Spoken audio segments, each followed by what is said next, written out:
Xin kính chào quý vị và các bạn. Mời quý vị và các bạn theo dõi chương trình thời sự tổng hợp thứ 7 ngày 17 tháng 10 năm 2020 phát trên sóng FM tần số 88,3 MHz của Trung tâm Truyền thông và Văn hóa thị xã Đông Triều. Chương trình hôm nay sau phần tin, mời quý vị và các bạn nghe bài Khi phụ nữ làm sale ngành cơ khí. Cuối chương trình là chuyên mục điểm tin trong tuần. Bây giờ mời quý vị và các bạn theo dõi nội dung chi tiết.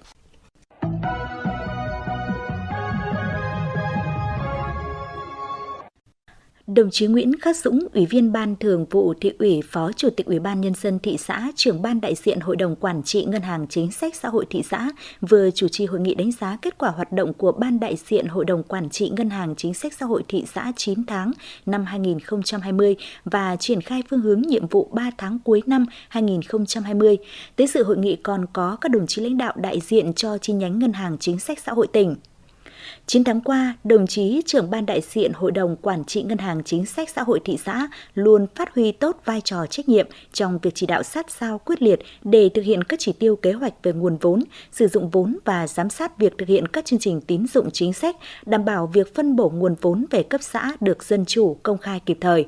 Các đồng chí thành viên ban đại diện đã luôn chủ động quan tâm tích cực, thực hiện tốt vai trò nhiệm vụ của mình đến hoạt động tín dụng chính sách, tăng cường công tác kiểm tra giám sát tại cơ sở được phân công, tập trung được sức mạnh của tập thể ban đại diện để quản trị có hiệu quả hoạt động ngân hàng chính sách xã hội, duy trì nâng cao chất lượng tín dụng chính sách trên địa bàn. Sau khi nghe các ý kiến, phát biểu và nội dung triển khai tập huấn nghiệp vụ đối với các thành viên ban đại diện Hội đồng Quản trị Ngân hàng Chính sách Xã hội thị xã của cán bộ và lãnh đạo chi nhánh Ngân hàng Chính sách Xã hội tỉnh, kết luận tại hội nghị, đồng chí Nguyễn Khắc Dũng, Ủy viên Ban Thường vụ Thị ủy, Phó Chủ tịch Ủy ban Nhân dân thị xã, trưởng ban đại diện Hội đồng Quản trị Ngân hàng Chính sách Xã hội thị xã đã yêu cầu các xã phường tổ vay vốn cần tiếp tục có những giải pháp khắc phục những tồn tại hạn chế trong thời gian qua, đồng thời yêu cầu đồng chí Giám đốc Ngân hàng Chính sách Xã hội thị xã tiếp tục tham mưu cho Ban đại diện Hội đồng Quản trị Ngân hàng Chính sách Xã hội thị xã nội dung văn bản chỉ đạo hướng dẫn gửi cho các xã phường và các tổ vay vốn để triển khai thực hiện các giải pháp khắc phục những hạn chế tồn tại trong thời gian tiếp theo. Để thực hiện tốt các mục tiêu, kế hoạch trong thời gian tới, đồng chí Phó Chủ tịch Ủy ban Nhân dân thị xã, Ban đại diện Hội đồng Quản trị Ngân hàng Chính sách Xã hội thị xã cần tiếp tục làm tốt công tác huy động nguồn vốn. Đồng chí trưởng phòng Tài chính Kế hoạch thị xã tham mưu trình Hội đồng Nhân dân thị xã, Ủy ban Nhân dân thị xã bổ sung kịp thời từ nguồn vốn ngân sách địa phương sang nguồn vốn Ngân hàng Chính sách Xã hội năm 2021 theo đúng mục tiêu kế hoạch của tỉnh đề ra. Các đồng chí thành viên trong Ban đại diện Hội đồng Quản trị Ngân hàng Chính sách Xã hội thị xã cần tiếp tục nghiên cứu tài liệu để nắm rõ quy trình các bước, vai trò trách nhiệm trong công tác kiểm tra giám sát vốn tín dụng, cho vay sao cho đảm bảo hiệu quả nhất, làm tốt công tác rà soát về đối tượng cho vay, chủ động làm tốt công tác thu hồi nợ đọng các nguồn vốn cho vay và có giải pháp xử lý nợ xấu. Làm tốt công tác tuyên truyền, tạo mọi điều kiện thuận lợi nhất để người dân được tiếp cận với chủ trương chính sách mới của nhà nước về các nguồn vốn cho vay. Các cơ quan chuyên môn của thị xã tiếp tục làm tốt công tác phối hợp, mở các lớp tập huấn chuyển giao khoa học kỹ thuật và đào tạo nghề cho lao động nông thôn để người dân vận dụng trong quá trình khai thác sử dụng có hiệu quả nguồn vốn vay và một số nhiệm vụ trọng tâm khác. Vừa qua, tại Ban Quản lý Dự án Đầu tư xây dựng, đồng chí Nguyễn Văn Bình, Ủy viên Ban Thường vụ Thị ủy, Phó Chủ tịch Ủy ban Nhân dân thị xã đã chủ trì lễ công bố quyết định của Ủy ban Nhân dân thị xã về việc bổ nhiệm cán bộ lãnh đạo quản lý của đơn vị. Theo đó, Ủy ban Nhân dân thị xã đã quyết định bổ nhiệm có thời hạn ông Mạc Văn Huỳnh, viên chức Ban Quản lý Dự án Đầu tư xây dựng thị xã, giữ chức vụ Phó Giám đốc Ban Quản lý Dự án Đầu tư xây dựng thị xã kể từ ngày 10 tháng 10 năm 2020. Thời gian bổ nhiệm giữ chức vụ là 5 năm. Phát biểu tại buổi lễ công bố, Phó Chủ tịch Ủy ban Nhân dân thị xã Nguyễn Văn Bình đã chúc mừng ông Mạc Văn Huỳnh trên cương vị mới, đồng thời mong muốn ông Huỳnh tiếp tục rèn luyện, giữ vững phẩm chất đạo đức cùng tập thể cán bộ viên chức người lao động trong Ban Quản lý Dự án Đầu tư xây dựng thị xã tiếp tục phát huy tinh thần đoàn kết thống nhất, chủ động sáng tạo, hoàn thành xuất sắc nhiệm vụ chính trị được giao trong bối cảnh thị xã Đông Triều đang trong quá trình đẩy mạnh thực hiện chương trình xây dựng đô thị, tiến tới trở thành thành phố vào năm 2025. Ông Mạc Văn Huỳnh hứa trên cương vị mới của mình sẽ luôn phát huy năng lực, trí tuệ, phấn đấu cùng tập thể đơn vị hoàn thành xuất sắc nhiệm vụ được giao.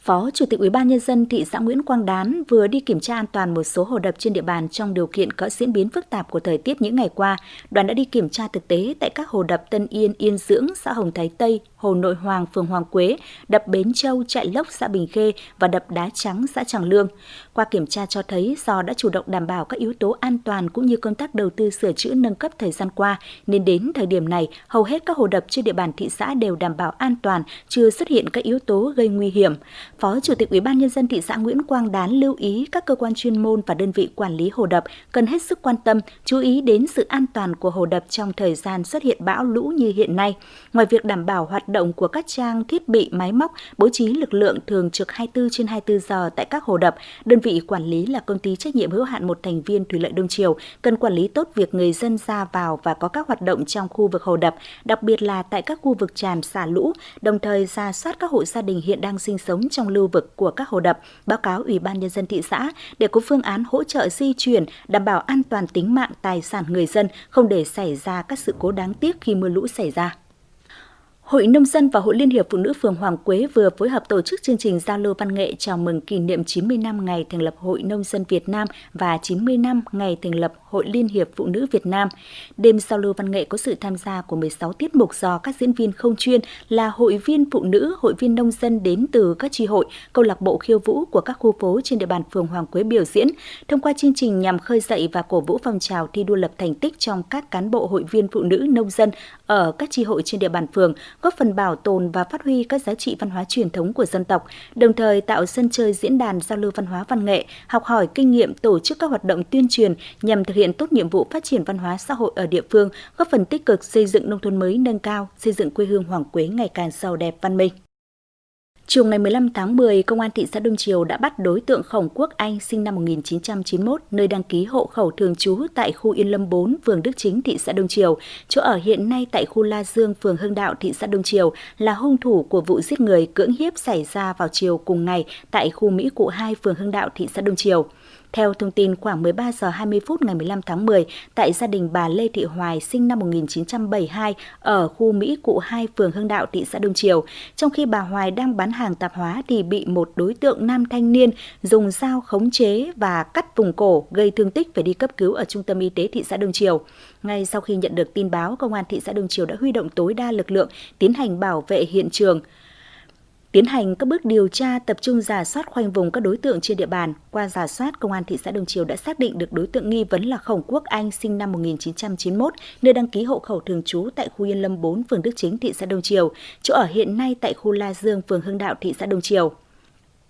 Bằng các biện pháp nghiệp vụ, đến 16 giờ cùng ngày, Công an thị xã Đông Triều đã bắt giữ đối tượng Khổng Quốc Anh đang lẩn trốn tại phường Vàng Xanh, thành phố Uông Bí. Tại nơi bắt giữ đối tượng, lực lượng Công an thị xã Đông Triều đã thu giữ một con dao do đối tượng gây án. Qua đấu tranh và khai thác nhanh, đối tượng Khổng Quốc Anh đã nhận hành vi dùng loại dao dọc giấy để khống chế bà Hoài rồi cưỡng hiếp. Do bà Hoài chống trả quyết liệt, đối tượng đã dùng dao nói trên khứa cổ bà Hoài gây thương tích nặng. Hiện Công an thị xã Đông Triều đang phối hợp với Phòng Cảnh sát Hình sự Công an tỉnh tập trung điều tra làm rõ để xử lý theo quy định của pháp luật. Nhằm triển khai thực hiện các quy hoạch chung, quy hoạch phân khu cũng như quy hoạch đô thị của thị xã đã được phê duyệt, cũng như đảm bảo việc di rời các cơ sở tiểu thủ công nghiệp gây ô nhiễm, thị xã Đông Triều đang triển khai việc mời gọi nhà đầu tư thực hiện dự án cụm công nghiệp Kim Sen.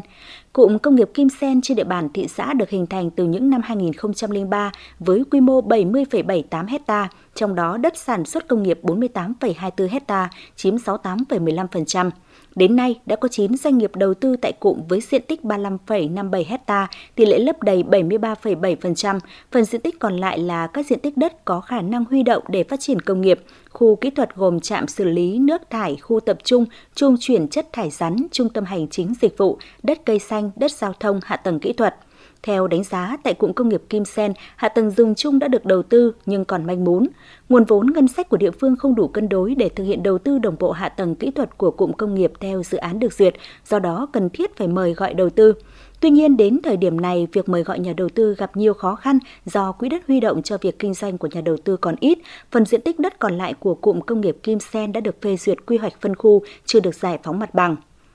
Hạ tầng đầu tư manh mún không đồng bộ, chi phí đầu tư lớn, giá trị thương mại không cao. Từ thực tế nêu trên, để đầu tư hoàn thiện hạ tầng cụm công nghiệp, Ủy ban Nhân dân thị xã đã đề nghị các cấp có thẩm quyền xem xét đầu tư theo hướng sử dụng ngân sách địa phương và ngân sách tỉnh hỗ trợ để đầu tư hoàn thiện hạ tầng trong các khu vực đã bố trí các cơ sở công nghiệp, thực hiện giải phóng mặt bằng quỹ đất còn lại trong ranh giới chưa giải phóng mặt bằng, mời gọi nhà đầu tư sử dụng nguồn vốn ngoài ngân sách để đầu tư hoàn thiện hạ tầng quỹ đất công nghiệp còn lại và trạm xử lý nước thải, chuyển chủ đầu tư thực hiện quản lý khai thác cụm công nghiệp.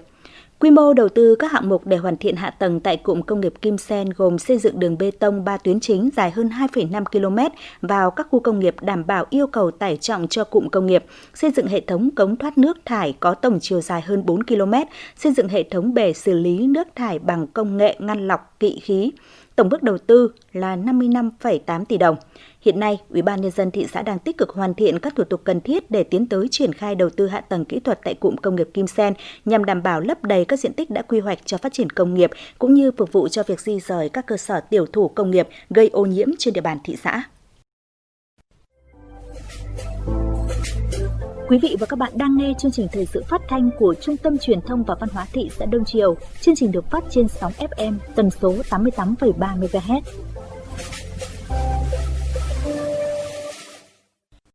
Tiếp theo chương trình, mời quý vị và các bạn nghe bài Khi phụ nữ làm sale ngành cơ khí. Nhắc đến cơ khí, nhiều người thường nghĩ đây là công việc dành cho các đấng mày râu, thế nhưng có một bóng hồng sale đảm nhiệm vai trò người đứng đầu doanh nghiệp, đó là doanh nhân Nguyễn Thị Yến, Tổng Giám đốc Công ty Cổ phần Sản xuất Cơ khí và Thương mại Trường Yến, thị xã Đông Triều. Tốt nghiệp ngành học cũng không mấy nữ tính, ngành cơ điện, cô gái Nguyễn Thị Yến ngày nào lựa chọn đầu quân cho công ty than Mạo Khê. Đi làm ca kíp vất vả, trong khi đó gia đình có một xưởng gia công cơ khí. Máu cơ khí ngấm vào chị từ lúc nào không hay. Không chỉ đảm nhiệm những công việc phía sau như quản lý, trông coi, làm kế toán, thủ quỹ hay bán hàng, chị Yến tiếp quản lại cơ nghiệp của gia đình chồng, vừa làm chủ vừa làm công nhân. Dám nghĩ, dám làm, dám dấn thân, năm 2009, lần đầu tiên sau 18 năm xây dựng, xưởng gia công cơ khí quy mô nhỏ ngày nào đã mở rộng, trở thành công ty cổ phần sản xuất cơ khí và thương mại Trường Yến, có địa chỉ tại phường Mạo Khê do chị Yến làm tổng giám đốc. Không được đào tạo bài bản về cơ khí, cũng không xuất phát từ lĩnh vực kinh doanh, chị Yến vừa làm vừa học. Cơ khí là lĩnh vực đặc thù, để sản xuất kinh doanh được, trước hết phải hiểu và thật sự đam mê. Người trực tiếp đào tạo và truyền lửa cho tôi khi ấy là bố chồng. Những ngày mới phải làm việc tại xưởng còn rất nhiều khó khăn, bởi công việc này khá vất vả, vốn phù hợp với đàn ông nhiều hơn.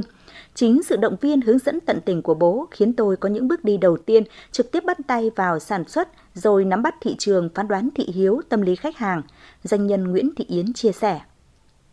Với vai trò là người đứng đầu, sự bản lĩnh, nhạy bén, quyết đoán trong kinh doanh, kết hợp với sự mềm mỏng, cẩn trọng vốn có của phụ nữ đã tạo nên một doanh nhân Nguyễn Thị Yến có uy tín trong lĩnh vực sản xuất và kinh doanh cơ khí.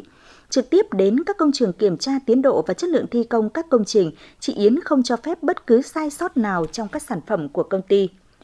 Phụ nữ làm kinh doanh thường gặp nhiều khó khăn hơn so với nam giới bởi thương trường như chiến trường. Đã bước chân vào thì không cho phép mềm lòng sao nhãng, ngược lại luôn phải lắng nghe. Nắm bắt thị trường, thậm chí luôn phải nghĩ trước, làm trước, chỉ có tiên phong mới tạo nên thế mạnh trong kinh doanh. Thế nhưng bởi là phụ nữ, họ luôn phải cân bằng giữa công việc và vai trò giữ lửa hạnh phúc gia đình. Đó là thách thức không hề nhỏ đối với những nữ doanh nhân trong cuộc chiến thương mại, luôn đòi hỏi sự cạnh tranh khốc liệt như ngày nay.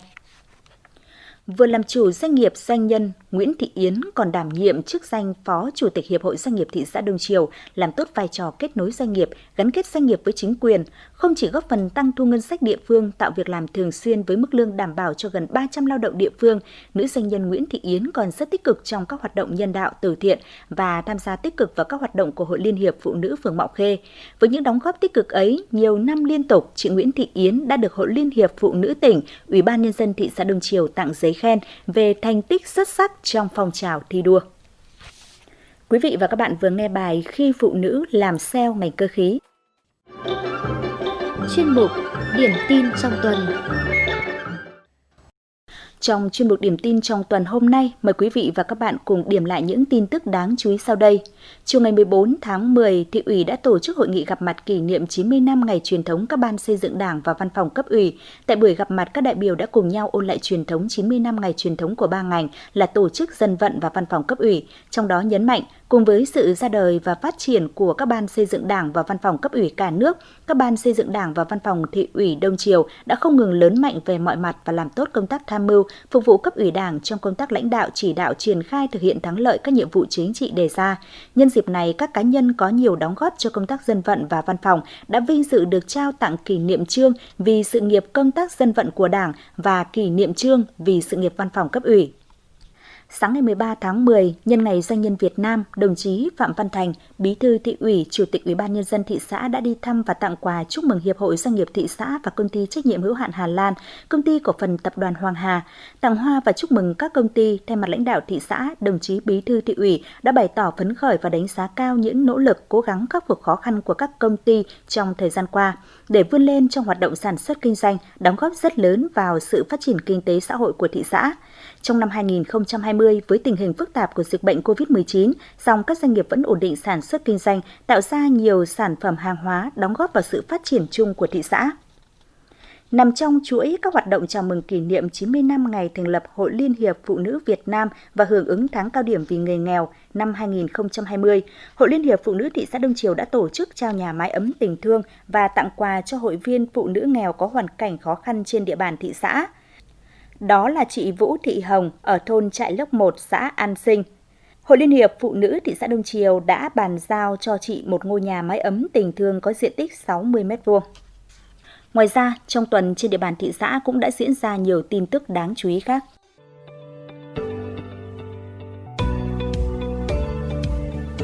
Chuyên mục phòng chống dịch COVID-19. Thưa quý vị và các bạn, ngày 28 tháng 9, Ủy ban Nhân dân tỉnh Quảng Ninh đã có điện khẩn về việc tiếp tục thực hiện nhiệm vụ cấp bách phòng chống dịch COVID-19 trong tình hình mới. Nội dung như sau. Thực hiện công điện số 1300 ngày 24 tháng 9 năm 2020 của Thủ tướng Chính phủ về việc phòng chống dịch bệnh COVID-19. Trong thời gian qua, toàn tỉnh Quảng Ninh đã tăng cường các giải pháp thực hiện mục tiêu kép vừa ổn định phát triển kinh tế, vừa thực hiện tốt công tác phòng chống dịch. Dự báo dịch bệnh tiếp tục diễn biến phức tạp, nguy cơ tái bùng phát vẫn ở mức cao khó lường trong khi chưa có vaccine và thuốc đặc trị COVID-19, phải thích nghi chung sống với dịch bệnh, tạo dần trạng thái bình thường mới trong điều kiện có dịch bệnh. Đã bắt đầu xuất hiện tâm lý chủ quan, thực hiện không đúng, không đầy đủ các biện pháp phòng chống dịch. Tiếp tục thực hiện có hiệu quả các biện pháp phòng chống dịch, giữ vững kết quả đã đạt được, tạo điều kiện cho việc đồng thời khởi động mạnh mẽ và tiếp tục phát triển kinh tế, bảo đảm an sinh và ổn định xã hội trong thời gian tới. Chủ tịch Ủy ban Nhân dân tỉnh điện khẩn và yêu cầu thống nhất nhận thức và hành động, quán triệt sâu sắc quan điểm chống dịch như chống giặc, huy động sự vào cuộc của cả hệ thống chính trị và mọi người dân, đề cao kỷ luật kỷ cương trách nhiệm của người đứng đầu, thực hiện nghiêm các biện pháp phòng chống dịch theo chỉ đạo của Bộ Chính trị, Ban Bí thư Quốc hội, Chính phủ, Thủ tướng Chính phủ, tỉnh ủy, đồng thời thực hiện mục tiêu tiếp tục sản xuất kinh doanh, giải quyết việc làm với sự quản lý của Chủ tịch Ủy ban Nhân dân các huyện, thị xã, thành phố với các điều kiện cụ thể. Cán bộ đảng viên, công chức, viên chức phải gương mẫu đi đầu trong việc thực hiện các biện pháp phòng chống dịch, kiên định thực hiện các nguyên tắc phòng chống dịch, ngăn chặn, phát hiện, cách ly, khoanh vùng dập dịch, đồng thời với việc làm tốt công tác điều trị, triệt để thực hiện phương châm 3 trước 4 tại chỗ, tuyệt đối không được lơ là chủ quan. Thủ trưởng các sở ngành đơn vị, Chủ tịch Ủy ban Nhân dân các huyện, thị xã, thành phố tiếp tục thực hiện đầy đủ các biện pháp phòng chống dịch theo hướng dẫn của Bộ Y tế, chỉ đạo và tuyên truyền người dân đeo khẩu trang khi ra khỏi nhà tại các địa điểm và trên phương tiện giao thông công cộng, rửa tay thường xuyên bằng xà phòng hoặc dung dịch sát khuẩn, hạn chế tụ tập đông người tại nơi công cộng, giữ khoảng cách an toàn khi tiếp xúc, dần hình thành thói quen nếp sống phù hợp trong tình hình mới để giữ an toàn cho bản thân và xã hội. Từng đơn vị, doanh nghiệp, tập thể và từng cá nhân đều tích cực xác lập trạng thái bình thường mới, vừa tiếp tục đẩy mạnh phát triển kinh tế xã hội, vừa phòng chống dịch. Giám đốc Sở Y tế, Chủ tịch Ủy ban Nhân dân các huyện, thị xã, thành phố và thủ trưởng các đơn vị có liên quan tập trung chỉ đạo Các cơ sở y tế thực hiện nghiêm các biện pháp phòng chống dịch tại cơ sở y tế, phải trang bị đầy đủ kịp thời phương tiện bảo hộ cho các lực lượng chống dịch, đặc biệt là đội ngũ y bác sĩ, cán bộ y tế, lực lượng công an, quân đội đang làm nhiệm vụ chống dịch. Không để lây nhiễm chéo, tuyệt đối không được lơ là chủ quan mà để dịch bệnh bùng phát lây lan từ cơ sở y tế. Ngành y tế tăng cường đào tạo tập huấn trực tuyến cho nhân viên y tế ở tất cả các cơ sở y tế, có quy trình chuẩn xử lý những ca nghi ngờ nhiễm COVID-19, phát hiện nhanh các trường hợp nhiễm bệnh, không để bệnh nhân di chuyển qua nhiều bệnh viện, nhiều nơi trước khi phát hiện bị nhiễm bệnh, áp dụng ngay các biện pháp phòng chống dịch phù hợp đối với các trường hợp có biểu hiện ho, sốt, khó thở, viêm đường hô hấp trong số các bệnh nhân tại các cơ sở y tế và trong cộng đồng. Trường hợp có ca nhiễm bệnh, thực hiện ngay việc khoanh vùng cách ly với quy mô phạm vi thời gian phù hợp, nhanh chóng triển khai truy vết lịch sử tiếp xúc, xét nghiệm đồng loạt và cách ly tập trung, trước hết đối với những người có nguy cơ. Các cơ sở y tế rà soát lại kịch bản, tập huấn chuyên sâu cho cán bộ quản lý, đội ngũ bác sĩ, người phục vụ bệnh nhân và chuẩn bị mọi cơ sở vật chất, nhân lực để ứng phó tại chỗ với dịch bệnh, tránh di chuyển bệnh nhân nhiều. Thực hiện thông tin, quản lý tốt các đối tượng có nguy cơ cao gồm người cao tuổi, người có bệnh lý tim mạch, người có bệnh lý mãn tính khác, hạn chế di chuyển tránh tiếp xúc để giảm thiểu tối đa nguy cơ lây nhiễm, tiếp tục đẩy mạnh việc khám bệnh từ xa, khám bệnh tại nhà. Tiếp tục thực hiện không cho người vào thăm bệnh nhân trong bệnh viện, hạn chế tối đa người nhà chăm sóc bệnh nhân trong thời gian này, chỉ cho phép đối với các trường hợp thực sự cần thiết theo quy định. Ngành y tế chủ động chịu trách nhiệm sẵn sàng nhân lực vật tư hỗ trợ cho công tác phòng chống dịch, điều trị bệnh nhân COVID-19 trên địa bàn tỉnh. Người đứng đầu các cơ sở y tế, cơ quan chủ quản của cơ sở y tế chịu trách nhiệm về kết quả phòng chống dịch tại cơ sở y tế và địa bàn phụ trách. Chủ tịch Ủy ban Nhân dân các huyện, thị xã, thành phố, Giám đốc Sở Y tế, Chỉ huy trưởng Bộ Chỉ huy Quân sự tỉnh, Giám đốc Công an tỉnh và thủ trưởng các đơn vị có liên quan, giám sát chặt chẽ người nhập cảnh từ nước ngoài về nước và cách ly trên địa bàn tỉnh, kiểm tra rà soát quy trình cách ly tại các cơ sở lưu trú, tuyệt đối không để lây nhiễm chéo trong các cơ sở cách ly và lây lan ra cộng đồng, dừng tổ chức cách ly tại các cơ sở có chất lượng dịch vụ thấp, không đảm bảo an toàn, không tuân thủ nghiêm ngặt quy trình phòng chống dịch. Thực hiện việc quản lý chặt chẽ chuyên gia lao động nước ngoài và các trường hợp nhập cảnh vào làm việc dưới 14 ngày, giám sát toàn bộ quá trình di chuyển tiếp xúc, làm việc trong thời gian tại địa phương. Thực hiện xét nghiệm COVID-19 2 ngày một lần theo quy định của Bộ Y tế, chỉ đạo các cơ sở lưu trú, nhà máy, xí nghiệp, nơi chuyên gia lao động nước ngoài đến làm việc, thực hiện đúng quy định về phòng chống dịch. Chỉ huy trưởng Bộ Chỉ huy Bộ đội Biên phòng tỉnh, Giám đốc Công an tỉnh, Chủ tịch Ủy ban Nhân dân thành phố Móng Cái, huyện Hải Hà, Bình Liêu tiếp tục tăng cường kiểm soát chặt chẽ biên giới, ngăn chặn kịp thời việc nhập cảnh trái phép. Công an tỉnh, Ủy ban Nhân dân các địa phương kiểm tra công tác cư trú của người nước ngoài trên địa bàn để kịp thời phát hiện các trường hợp cư trú lao động làm việc bất hợp pháp. Giám đốc Sở Thông tin và Truyền thông, Trung tâm Truyền thông tỉnh xây dựng kịch bản tuyên truyền hàng ngày, hàng tuần để thông tin đến người dân không được chủ quan, kiên quyết thực hiện nghiêm triệt để các quy định về phòng chống dịch, tăng cường công tác vận động nhân dân cài đặt và sử dụng ứng dụng Bluezone. Chủ tịch Ủy ban Nhân dân các huyện, thị xã, thành phố tăng cường chỉ đạo thực hiện nghiêm các biện pháp phòng chống dịch, nhất là tại các đô thị, khu vực tập trung đông người, khu công nghiệp, chợ đầu mối, tăng cường xử lý nghiêm các trường hợp vi phạm nguyên tắc phòng chống dịch. Từng địa phương cần tính toán căn cơ việc áp dụng các biện pháp phòng chống dịch phù hợp và không để tác động xấu đến các hoạt động kinh tế xã hội, tác động tiêu cực đến việc làm, thu nhập, đời sống, tâm lý, tình cảm của nhân dân. Chủ tịch Ủy ban Nhân dân tỉnh yêu cầu thủ trưởng các sở ngành đơn vị thuộc tỉnh, Chủ tịch Ủy ban Nhân dân các huyện, thị xã, thành phố khẩn trương nghiêm túc triển khai thực hiện.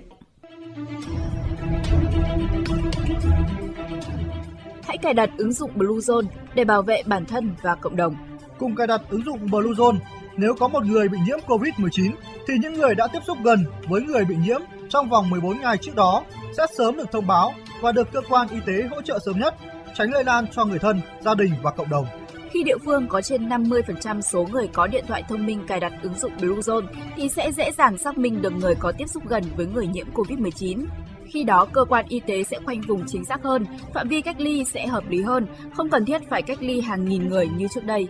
Để tránh hiện tượng bị cách ly nhầm, cách ly số lượng lớn, bảo vệ người dân và các hoạt động sản xuất kinh doanh, đề nghị các cơ quan, đơn vị, tổ chức doanh nghiệp, nhà máy, nhà hàng, khách sạn, siêu thị, cơ sở kinh doanh, địa điểm công cộng tăng cường vận động người lao động, người sử dụng dịch vụ, người ra vào địa điểm công cộng cài đặt sử dụng ứng dụng Bluezone.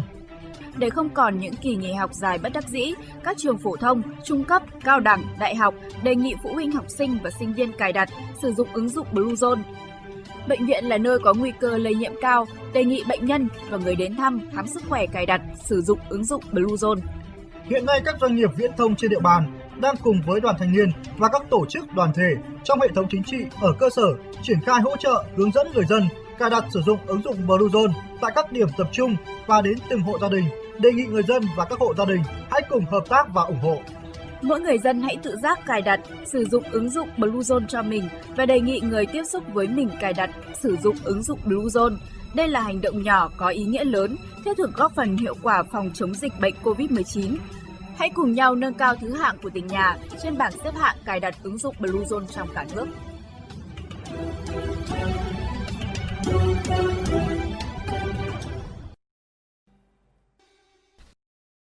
Quý vị và các bạn thân mến, chương trình thời sự hôm nay của Trung tâm Truyền thông và Văn hóa thị xã Đông Triều xin kết thúc tại đây. Quý vị và các bạn có ý kiến đóng góp hoặc thông tin phản ánh xin gửi về Ban biên tập phát thanh Trung tâm Truyền thông và Văn hóa thị xã Đông Triều. Chương trình hôm nay do Thu Trang biên tập cùng với sự tham gia của kỹ thuật viên Ngô Hưng, phát thanh viên Thu Trang thực hiện, chịu trách nhiệm nội dung chương trình Trịnh Tuấn Anh. Cảm ơn sự quan tâm theo dõi của quý vị và các bạn. Xin kính chào và hẹn gặp lại trong các chương trình thời sự tiếp theo.